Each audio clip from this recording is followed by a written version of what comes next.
Welcome everyone. I've had a lot of requests for a filling and draining guide for Spectre, and this kind of applies to any build, although more for builds with distribution plates.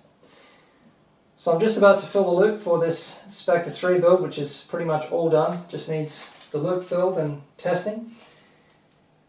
And I've pressure tested it. I highly recommend air pressure testing.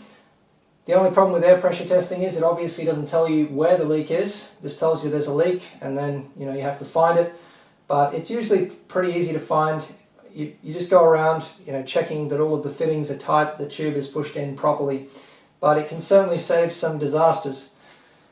So what you're going to need, external PSU, very important. Mine actually just burned out a few days ago. So I'm just using a power supply and jump starting it until I get another one. Some paper towels, just in case of any disasters, but if you've air pressure tested the loop, you should be fine. But, just in case you spill something, you might get backflow, which I'll talk about more shortly. So, with distribution plates, you need to have a long fill tube, because generally the fluid volume is smaller, so you're going to be filling up multiple times before the loop is full and switching the pump on and off, which I will show you. And so, having the extra long fill tube gives you just a little bit more margin for error for that small fluid volume. But you also want to get a distribution plate as full as you can. And so if you have a long fill tube, you can fill it right to the top. Whereas if you don't, and you're trying to fill into the distribution plate, you're only going to get it to around here somewhere. And then not very safely either, because when you switch on the pump, the fluid volume gets sucked down. When you switch it off, it comes back up again. So there's a very high chance of backflow and leaks. So, it's going to be a lot harder to fill without a fill tube. So, filling aids, I use a syringe if I really need a lot of control. If it's a very small fluid volume reservoir, for example, or, a small build, an ITX or something with small loop volume, 100ml syringe is good, but for something like this, big reservoir volume, I've started using one of these. So I've mixed up the coolant from Mayhem's X1 UV Red coolant concentrate with distilled water. So I'm ready to fill here, and I'm just doing one final check to make sure I haven't done anything silly. Make sure your drain valve is closed, that you haven't forgotten any tubes. I have air pressure tested this, but just one final double check before we go. And starting to fill. Now, as you're filling, keep checking all parts of the loop.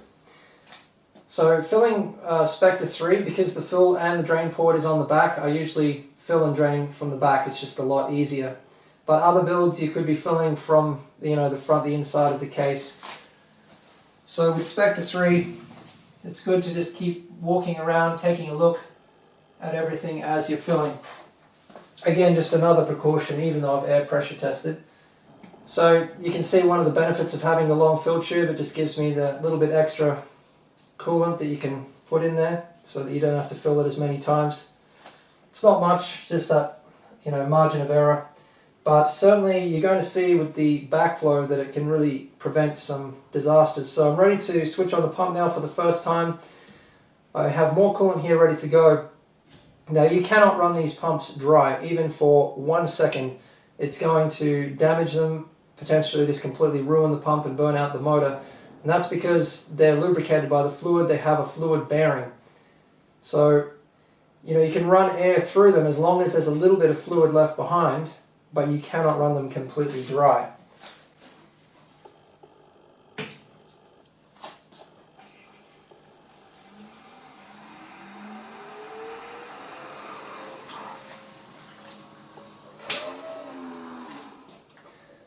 So, it sucked a little bit of air there at the end, but that's fine because there's already plenty of fluid in there.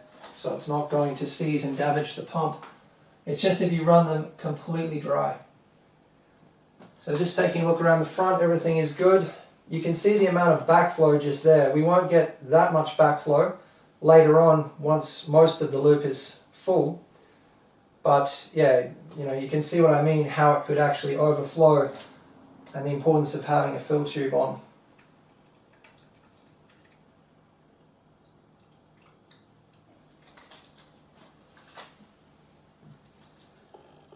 So just going again for the second time, and this is definitely not going to do it because this build also has a Elite on the front.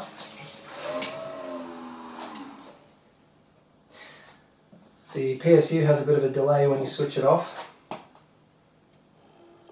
So just going again, and this time we should get pretty close.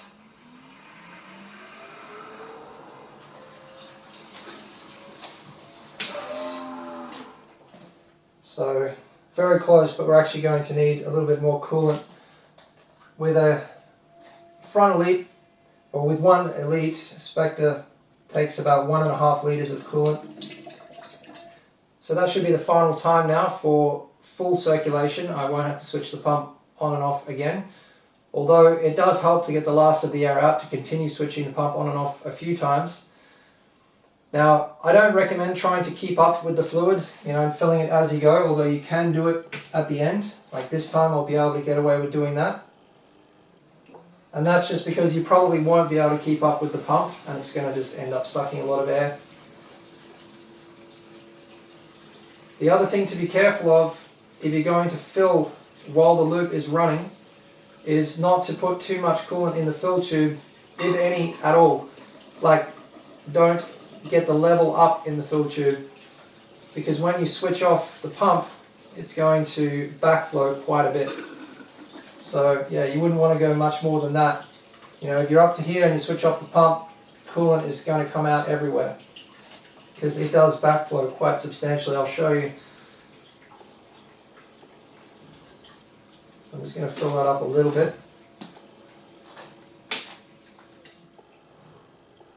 You see that? So I was holding my finger over it to keep the pressure on it, but as soon as I let the pressure off, it backflowed, and there's so much air in there that it didn't really actually backflow as much as it could. So that's it, the loop is full and circulating. Now it's just going to take some time for all of the micro bubbles to come out. So there's still bubbles trapped throughout the loop in the radiators and everywhere. And how long they take to come out, it completely depends on the build, the loop design, the amount of components that you have. But, I would allow 24 hours. I would just leave the loop running for a full day with the fill tube attached. Let the air gather in the top of the reservoir, let it keep coming out of the fill tube, and just keep topping it up. Because you can see now, it doesn't actually look like there's that much air in the loop. It's gathering here, but the rest of the loop is looking pretty good. There's only some very small bubbles, lemonade floating around. And you would think, that'll be out in 30 minutes or something, and I don't really need to worry about it. But you will find that if you run it for a full day, you are going to get a lot more air out. And, if you don't want to leave the fill tube attached, it's just going to gather here anyway. And then you can just reattach the fill tube later to get that out as you go. And also having a big air gap, like I've got my own Spectre 3 build and I've got a huge air gap here at the moment because I just haven't had time to refill it. It's not a big deal, it's not a big problem. Thanks to the design and the separator here, if you have like this much air in there, it's not going to keep recirculating. But that is why you want to try to get as much of the air out as possible, because you don't want the air continuing to just keep remixing with the coolant and just recirculating, because that's going to cause noise and not great performance either. So for draining the Spectre 3 loop, and again this does apply to other builds, particularly builds with distribution plates, I like to use QDs, quick disconnects, and mainly the bits power ones because they look really nice. But you could just be using a normal drain valve here, pretty much any kind of drain valve or QD that's out there. But yeah, I just do like the look of these QDs compared to a valve, because valve you've got the tap and it just looks a bit complex and ugly. But reconnect the fill tube, it's good to have on there instead of just having the top port open. Get yourself a nice big container, bowl. So what I have here is the other side of the QD, the female side. Then I have female to female bits power fitting and an old compression fitting for 1/2 inch soft tube. Now usually I have a longer piece of soft tube, but I don't have much laying around anymore. And always use transparent tubes so that you can see what's going on. And with these QDs, they are no spill, but they're a little bit difficult to, they have a spring in them, so you have to push on them, and then you have to twist it to lock it, to hold it in position. And that's it. The coolant will come out very quickly at first, so sometimes you may want to get somebody else to hold the end of the tube down into the bowl while you're putting it on, or you just need to be really careful of that, because it can wash up over the side of the bowl or whatever container you're using. Now, different builds will drain very, very differently. It completely depends again on your config, the amount of components that you have. But the one thing that a lot of people don't realize is that even if you have a drain port at the lowest point, like Spectre 3, not all of the coolant is going to come out. Actually, maybe only a fraction of it is going to come out, just what's in the reservoir.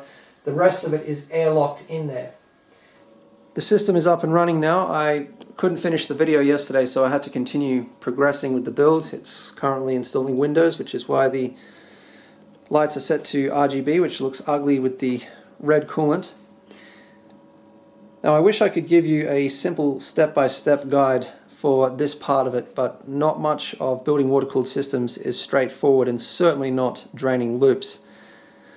The problem is, even with the drainage system at the lowest point, you end up with airlocks. And yesterday when we tried to drain this, it only drained the main reservoir of the Spectre 3 distribution plate and about half of the Elite distro at the front, a little bit of the tube, but both radiators were still full of coolant. The water blocks and most of the loop were all airlocked. So some of you might be thinking you can design your loop around this. Like you could face the front radiator the other way around, put a drainage system down there. But you're still going to end up with airlocks elsewhere. That might drain the front radiator, but what about the top radiator, the water blocks? So you can't fully solve the problem anyway.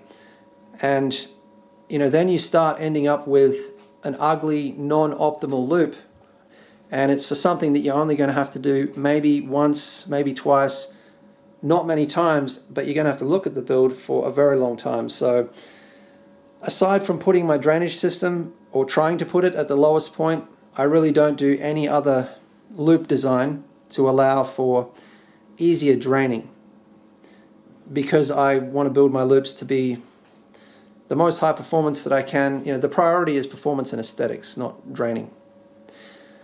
The other way is tilting the build, obviously. I'm not a fan of this at all. I have tried it, but you can tilt the build, let's say, onto the front panel, and you might get a little bit more coolant out, but then you're still going to have like airlocks here, elsewhere. You can keep tilting it and throwing it around, but then it's risky. The build is delicate, it's heavy. It just doesn't work. You may be able to get a little bit more coolant out this way, but you're not going to get out all of it. The only way to get all of the coolant out is to drain each section and then isolate it. And I'm not demonstrating this. Number one, because I don't want to dismantle this build, I've just finished it. But also because it is completely different for each system anyway, so there's really not many useful examples that I can give you. But let's say we drain as much as we can from this loop, so that's going to empty the main reservoir, which is going to empty this section, and this tube is going to start emptying. Then I get some small containers, kind of like this size. So then you can undo this tube here because it has air in it. I'll swing it around, tilt it down, drain the tube, remove the tube from this side, put a stop fitting here. Obviously lots of paper towels around because things can go really wrong when you're doing this. You need to be really careful because when you undo the tube here, it may actually start draining from this section. But usually what you find is everything is so airlocked that not much actually drains. So you can get away with draining it into small containers if you're careful. Then I'll do the same for this tube, isolate the GPU, put stop fittings on either side, remove the GPU, and then continue on one by one. So very painstaking, time-consuming process.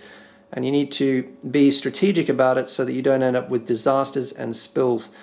It's the only way to do a full drain and tear down, you know, when you're doing a massive upgrade or something.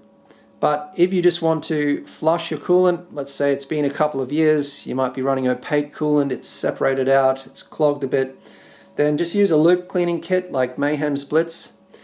What you need to consider is that if the loop doesn't fully drain, when you're adding your loop cleaning product, it needs to be more concentrated, allowing for the fluid that is already remaining in the loop. So if you want to get your concentration exact, you need to measure how much you drain from the loop, and you need to know how much is already in the loop. So I know there's about 1.5 liters of coolant in this loop. When I drain as much as I can, I'll measure that, and then I know how much concentration of the loop cleaning product to put in, because it's going to be diluted by the coolant that's already in the loop, that's stuck in the loop. Then you run that for a while. Then you have the problem of having to dilute out all of that.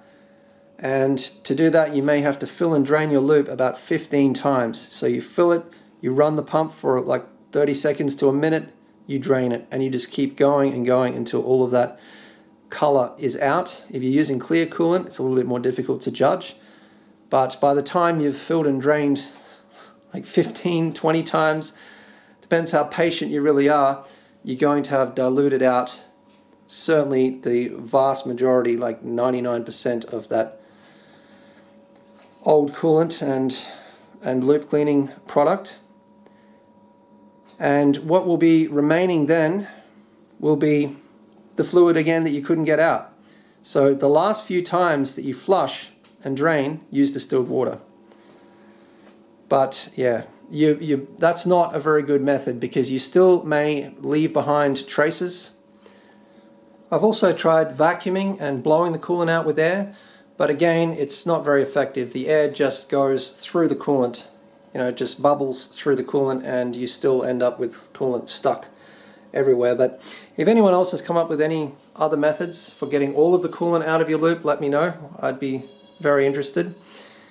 At least, I think, you know, from my experience, if you want to be really thorough, the only way is tear down, if you want to be really sure, and then you can properly clean everything out, you know, brush out the fin arrays and all of that. Something I should have mentioned about filling. With distribution plates, the reservoir volume is often substantially smaller, which leads to an increase in air recirculation. So if you have a build with very high flow and a small reservoir volume, not necessarily a distribution plate, you're going to get more air recirculation, so it's going to take longer to get the air out of the loop. And worst case scenario, you can have a build where you end up with permanent air recirculation because the res volume is so small for the amount of flow. So how you can deal with this is by reducing the RPM of the pump. With Spectre 3, you don't need to do this. You can just run the pump at 100% and all of the air comes out quickly. But with Spectre 2 and 1, the design of the reservoir, we wanted it to be symmetrical. And so we ended up with the inlet coming into the top of the reservoir right where the air actually gathers.